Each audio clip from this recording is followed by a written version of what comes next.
Siya ang ating kaliwanagan.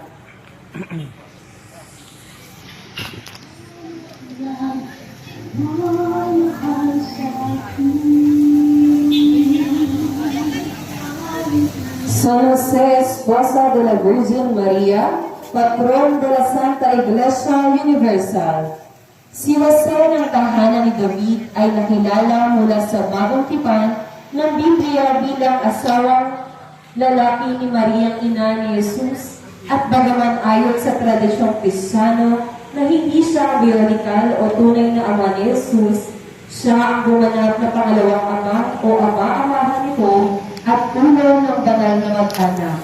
Itinuturing siyang isang santo ng mga simbahang Romano-Katoliko, Silanganing Ortodoksya at Anglikano.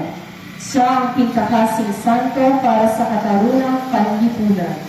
Ipinagdiriwang ang kanyang kapistahan sa tuwing ika-1 ng Mayo, ang buhay ni San Jose na isang karpintero mula sa Nazaret at nagmula sa lahi ni Hari David ay nasa Ebanghelyo ni Mateo at San Lucas na tumutukoy sa kanya bilang matuwid. Siya ay simple, mapagkumbaba, masayahin at masunurin sa Diyos. Nagpakasal kay Maria, umaraga kay Jesus, naglaan ng proteksyon sa pagsisilang ni Maria, at pagtakas patungong Egypt. Hinatid sila sa Nazaret at binantayan sila ng pananampalataya at katapangan. Siya ang huwara ng kalinisan ng puso, pagpapasensya at katatagan ng loob. Ang himayin nito ni San Jose ay nasa pangangalaga ng Barangay Pastoral Council at aagabayan ng mga mamamayan ng Barangay San Jose. San Jose, esposo de la Virgen María, patron de la Santa Iglesia Universal, ipanalangin mo kami.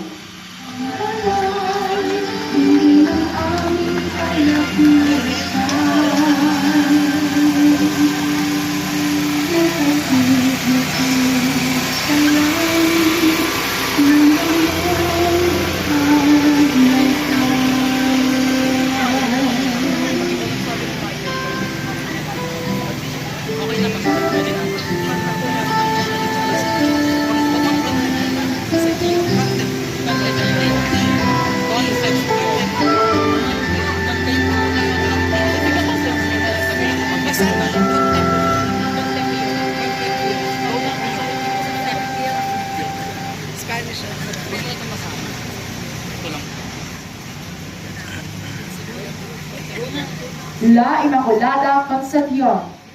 Ang kalinis-linisang paglilinghi sa Birheng Maria ay dogma ng simbahang Katolika patungkol sa kawalang bahid sa salong orihinal ng Birheng Maria. Noon pa mang siya ipinaglihi ng kanyang inang si Santa Ana, na di gaya ng lahat ng tao na nagmamana ng salang orihinal.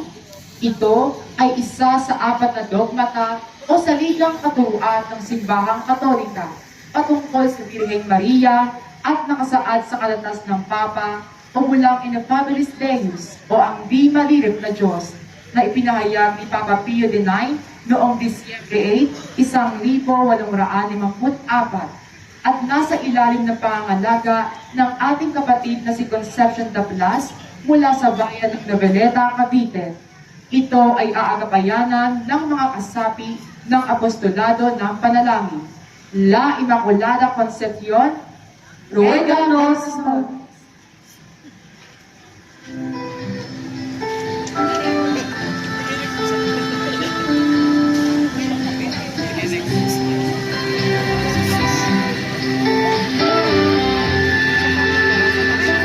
Virgen de las Angustias.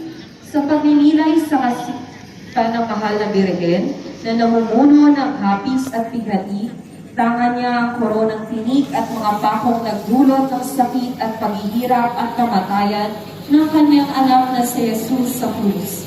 Ang angustia ay pagdadalamhati ng Inang Birhen sa kinasapitan ng kanyang anak na tagapagligtas ng buong sanlibutan para sa kataparan ng ating kaligtasan. Naway tulad ng mahal na Birhen ay mapagnilayan natin hindi lamang ang mga korona at pako, kundi 10 na mga bawat sugat sa bawat dugong binuhos sa hapit na nagsilubog sa kanyang mga linit at laman. Ang emahe ay Ngalaga ni kapatid ni Alfie del Rosario mula sa bayan ng Noveleta. Ito ay agapayanan ng kasapi ng Ministry ng Komunikasyon. Virgen de las Angustias, Ipanalangin mo kami. Ay isang awit ng galak at mayroong Nuestra Señora de la Paloma, ang Virgen de la Amargura, Aba Ginoong Maria, napupuno ka ng hapis, ang nagpakasakit na ipinako sa krus ay sumasa iyo.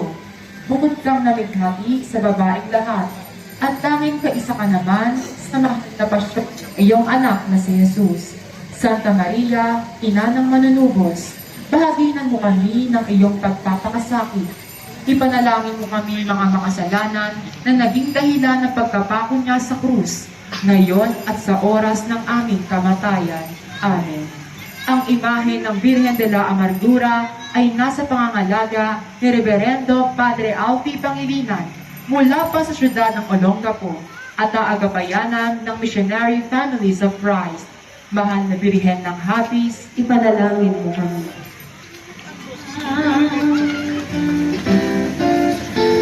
minsan ang buhay ay isang awit ng buhay.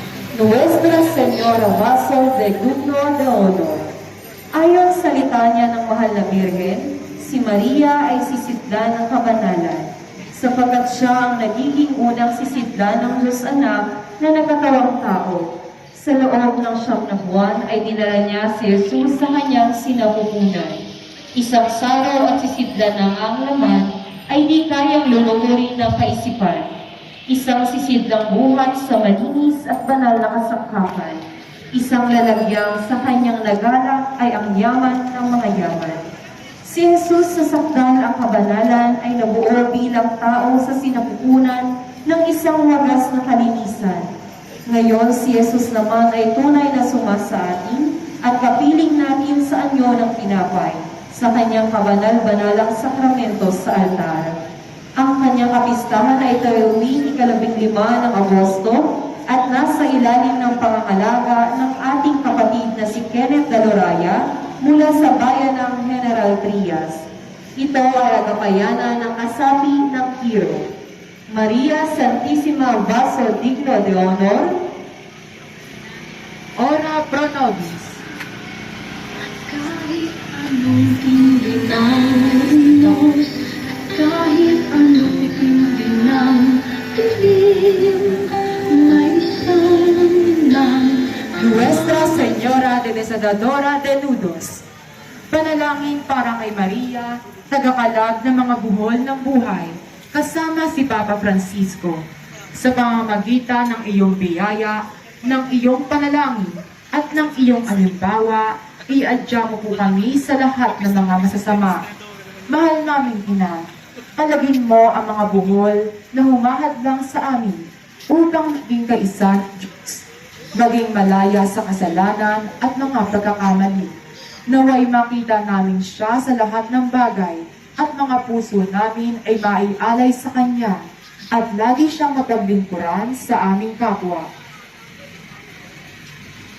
Maria, tagakalag ng mga buhol ng buhay, ipanalangin mo kami. Ang imahen ay nasa ilalim ng pangangalaga ng ating kapatid na si Vincent Fajardo mula sa bayan ng Noveleta. Ito ay aagapayanan ng mga kasapi ng El Shaddai. Maria, tagakalag ng mga buhol ng buhay, ipanalangin mo kami.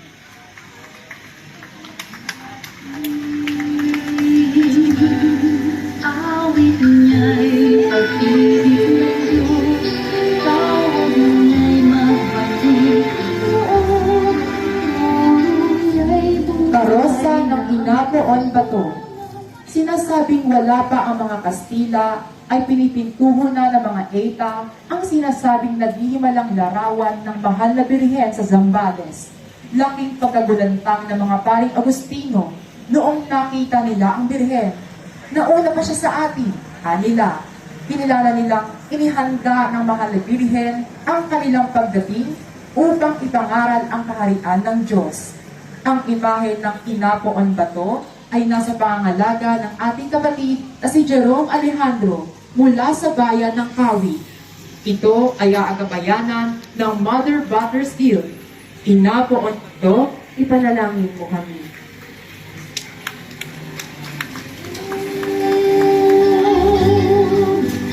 O inang mahal, narito kami, awit-awit ang Ave Maria, at dalangin ng bawat pamilya'y kapayapa at pagkakay. Karosa ng Nuestra Señora de los Dolores de Tarumba.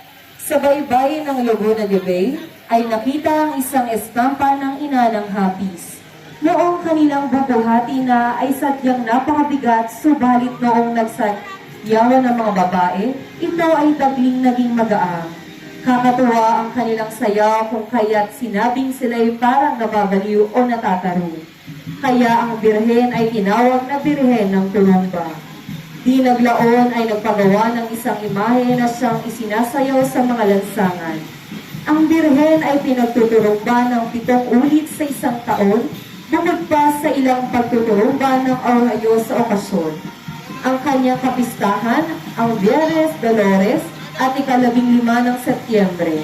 Ang imahe ng Nuestra Señora de los Dolores de Tarumba ay nasa pangangalaga ni Jordan Hernandez. Ito ay agapayanan ng mga katekista. Nuestra Señora de los Dolores de Tarumba, Ipanalangin mo kami. Awit ang Ave Maria, Jesus ka ng buwang paraan, bumili ng aming payak na lahat, isipin ang sayang. Nuestra Señora de Asunción de Daus. Tahimik ang kasaysayan kung saan nanggaling ang imahen at kung sino ang umukit sa imahen.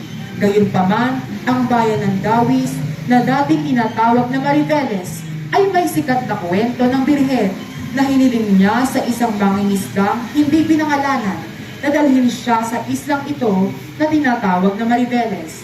Nang malapit na sila sa baybayin, sinabi ng ginang, "Doon na ang Mariveles," o "We are nearing Mariveles."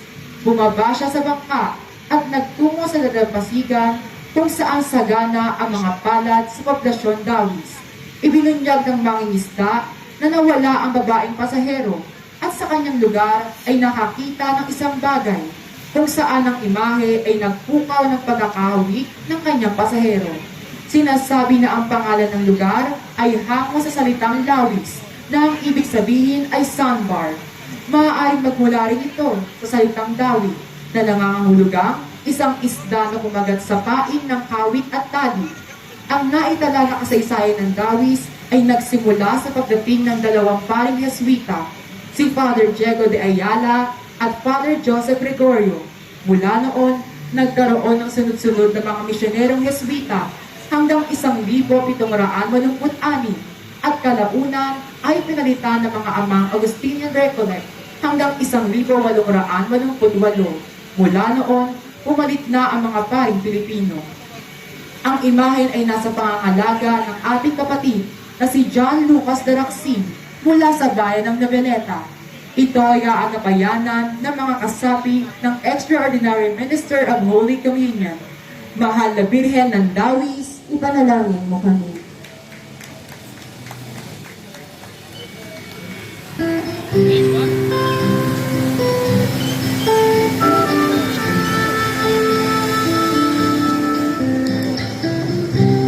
Nuestra Señora de la Luz de Cainta. Ang debosyon sa mahal na Birhen ng Liwanag ay ipinakilala sa Cainta noong 1727. Ang orihinal na larawan na dinala ng mga Hisbita ay may ginintuang kwadro at taluktok at nakalagay sa isa sa mga dambana sa gilid o kalaserales. Inilipat ito sa pangunahing dambana o retablo mayor bagong 1853. 2 tapat na kopya ng orihinal na larawan ang umiiral. Ang imahen ay nasa pangangalaga ng ating kapatid na si Ron San Miguel mula sa bayan ng Noveleta. Ito ay naagabayanan ng mga kasapi ng Coro Regina Coeli. Nuestra Señora de la Luz, Ruega por nosotros.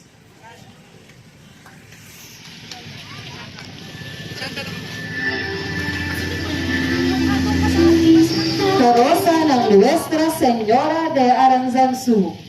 Noong ika-15 siglo, sinasabing nakita ni Rodrigo Basategui ang isang imahe ng mahal na birhen na nakaupo sa tinikat, kaya't nasabi niya, Aranzanzu, ang ibig sabihin ay bakit kayo nakaupo sa tinikan? Ang mahal na birhen ng Aranzanzu ay may bitbit na mansanas na walang ang isang sagisag na bagamat si Eva ay sumuway sa utos ng Diyos. Si Maria, ang pangalawang ina ng sangkatauhan, ay sumunod ng buong katapatan. Ang bahal na birhen ng Aranzanzu ay pinapuntuho sa bayan ng San Mateo Rizal at siyang pinakabagong koronada dito sa ating bansa. Ang kanyang kapistahan ay tuwing ika-9 ng Setyembre. Ang imahe ng mahal na birhen ng Aranzanzu ay nasa pangangalaga ni kapatid Efraim Jubert Saria mula sa bayan ng Noveleta. Ito ay agapayanan ng Coro de la Croce. Nuestra Señora de Aranzanzu, ipanalangin mo kami. Buhay ay isang awit ng galak at mayroon Nuestra Señora de la Inmaculada Concepción de Casaysay. Noong taong 1603, ang mangingisda na nangangalang Juan Maringkad ang naghanap ng isang imahe na may taas na 12 pulgada habang siya ay nangingisda sa ilog ng Pansipit, Taal, Batangas. Ang nasabing birhen ay naninigning santila, bagay busilak na liwanag ng kalangitan. Ito ay ang orihinal na imahe ng mahal na birhen ng Kasaysay. Matapos makita ni Ginoong Juan Maningkad ang nasabing nagliliwanag na may imahen, dala ng kanyang pagiging relihiyoso ay agad siyang nagpatira pa sa matinding pagbibigay ng galang niya at buhat niya ito at inuwi sa kanila. Ang imahe ay nasa pangangalaga ng ating kapatid na si Christian Ramirez mula sa bayan ng Rosario at ito ay agapayanan ng Los Devotos de Santa Elena. La Immaculada Concepción de Casaysay, Ipanalangin mo kami. pag natatanglaw sa ating pagyapa. Madonna del Divino Amore. In 1295, the property belonged to the Savelli Orsini family, who built a castle surrounded by a boundary wall and protected by 6 or 8 towers. The property changed hands several times, and by the early 18th century, the estate had fallen into ruin.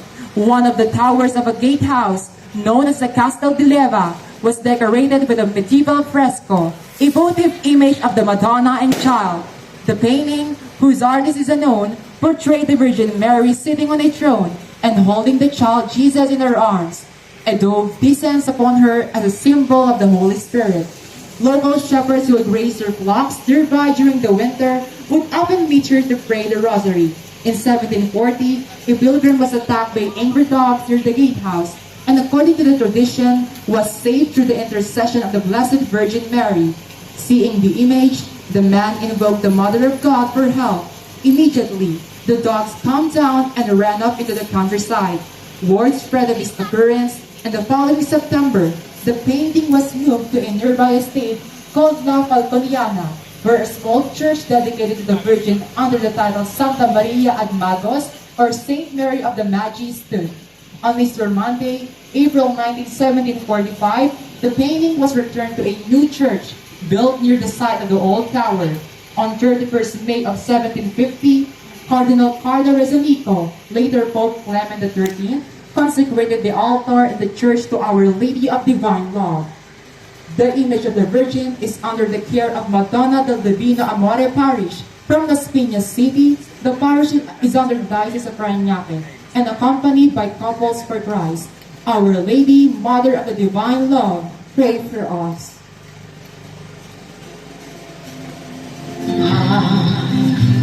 At siyang papawin ito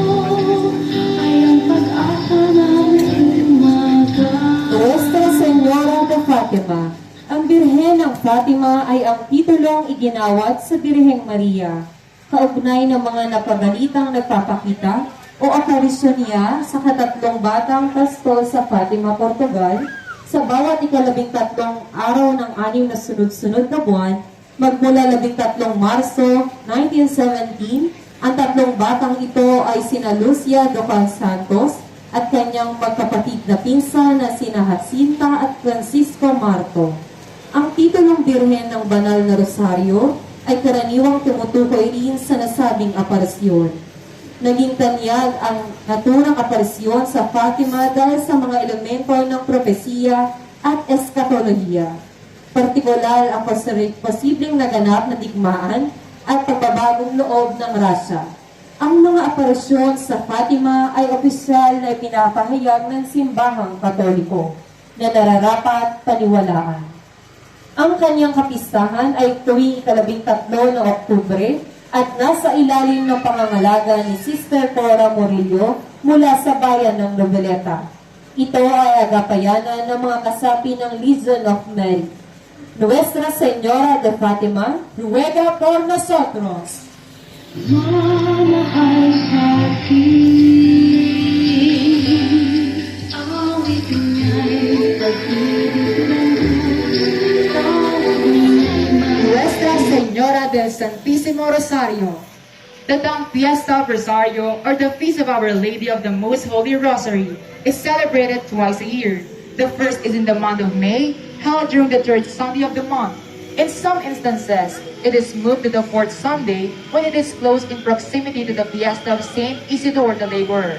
The second is on October 7 to celebrate the Feast of Our Lady of Most Holy Rosary. The cloth of the Virgin Mary is also swayed to the music while it is being paraded around town. Together with the dancing, the procession is a slow snail-like pace, or the origin of the word caracol, the Spanish word for snail. The image of the Virgin Mary is brought towards the shore of Manila Bay for a fluvial procession. Once the dance procession reaches the seashore, the image of the Virgin is then boarded on a big fishing boat, while at the sea, hundreds of smaller fishing boats go around the Marian boat as veneration to the Virgin. Music is provided by the brass band, also loaded on their boats, adding color to the fluvial parade. Participating boats displays different colorful banners during the fluvial parade. From Barangay Wawa, the image is brought to Barangay Muzon where it lands. From Muzon, the Virgin is once again brought back to the church with the Caracol sa Lupa or land caracol. The image of Our Lady is under the care of Chari Biok from the town of Rosario, Cavite. Nuestra Señora del Santísimo Rosario, Reina de Caracol, ruega por nosotros.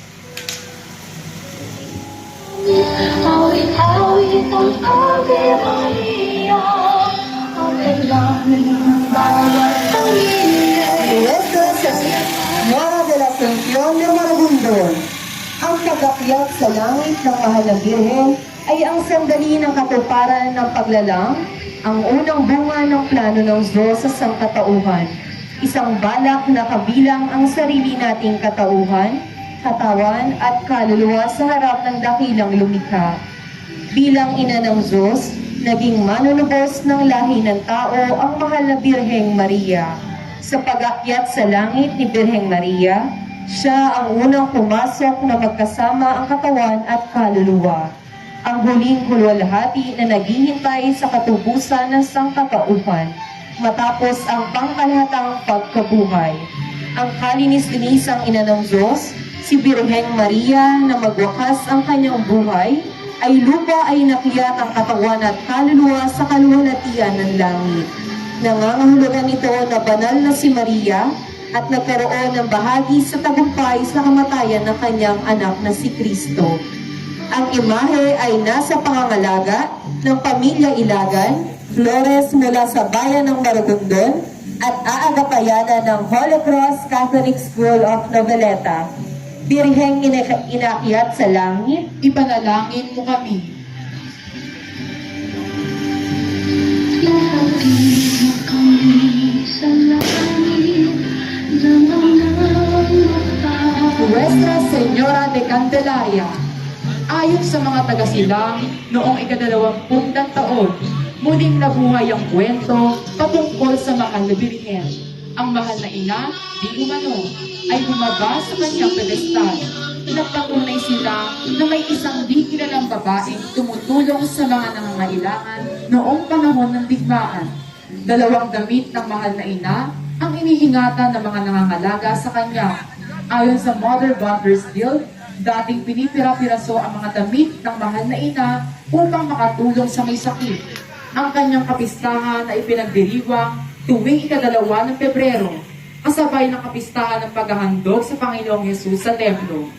Ang imahe ng mahal na Birhen ng Candelaria ay nasa pangangalaga ng ating kapatid na si John Chris Montero at pamilya ng San Antonio de Veleta, Cavite, at aagabayanan ng mga kasapi ng San Antonio Pastoral Council.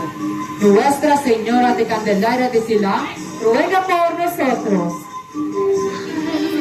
Ay isang awit ng galak, mayroong liwanag na taganyaw sa ating pagyakan. Minsan ang buhay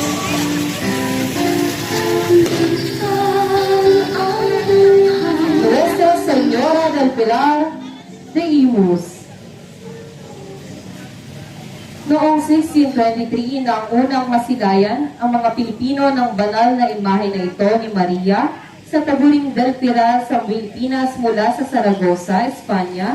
Ito ay dinala dito ng isang paring Recoleto na may malalim na debosyon sa mahal na Birheng del Pilar.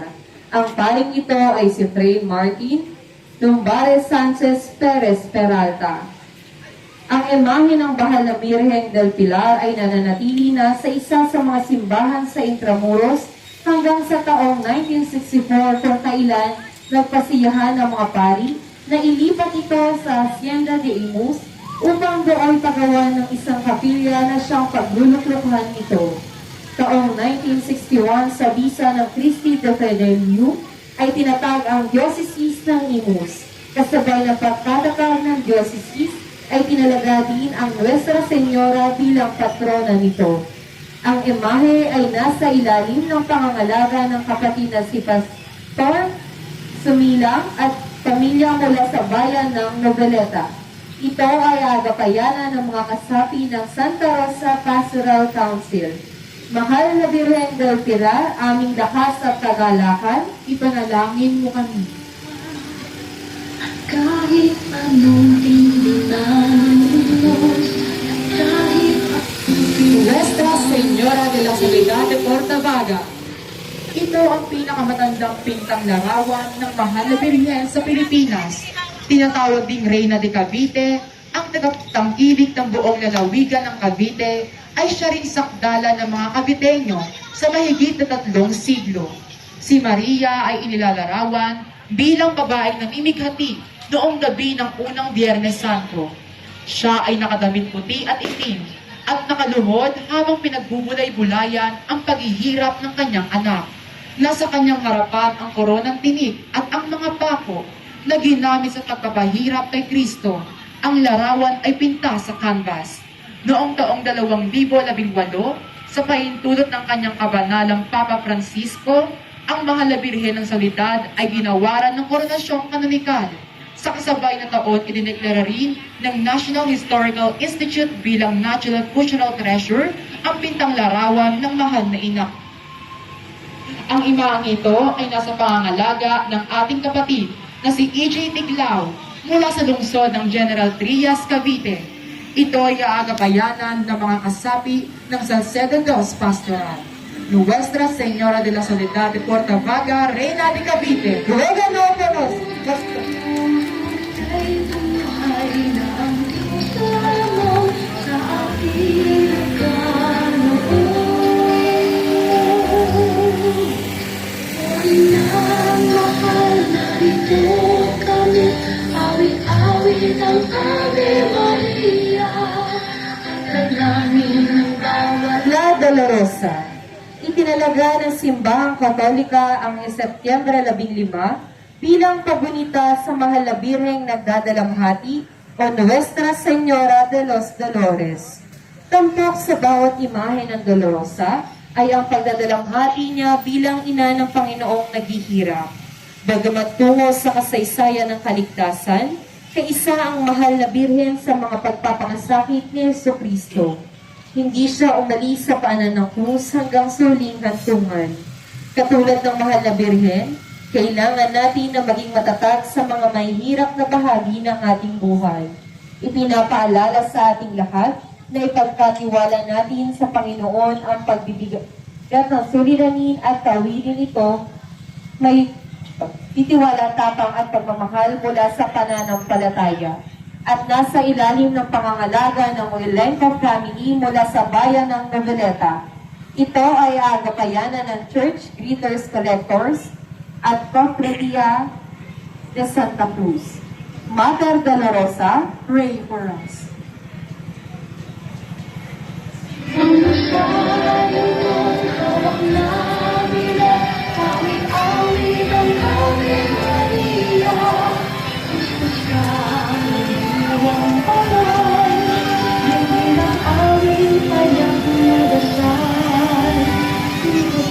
Nuestra Señora del Rosario de Noveleta, the Virgen Festejada, noong taong 1937 sa pagpapatnubay ng ating kapitpura paroko na si Reverendo Padre Jacobo Soriano, ang unang pari ng parokya ng Banang Cruz, ay nakapagpumisyon ng ahin ng Mahal na Birhen Santo Rosario mula sa nakalap na donasyon mula sa mananampalatayang taga Noveleta.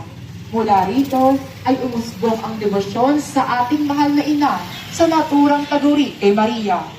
Ang imahe ng mahal na Birhen sa titulong Reyna ng Santo Rosario ay nararamtam ng kulay puti na sumisimbolo sa kalinisan at usilak na puso'y na Maria na ina ng Diyos.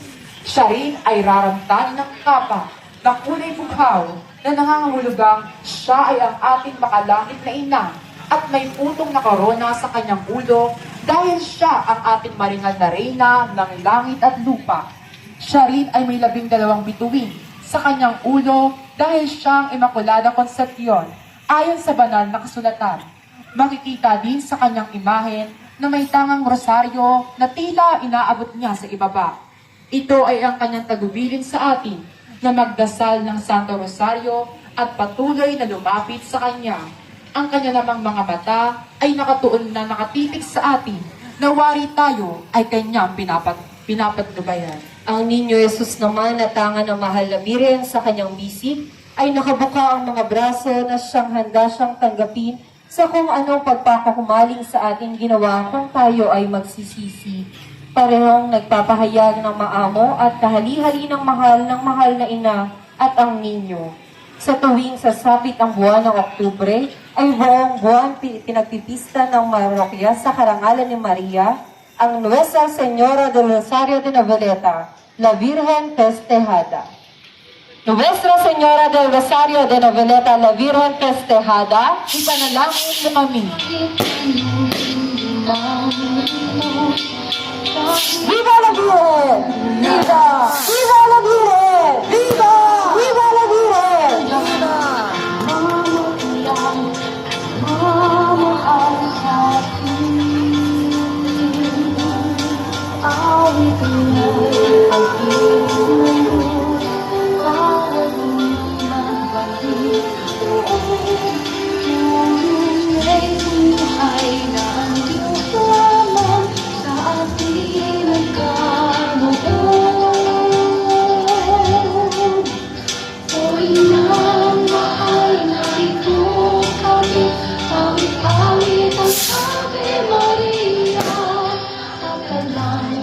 Bawat pamilya'y kapayapaan pagkakasal.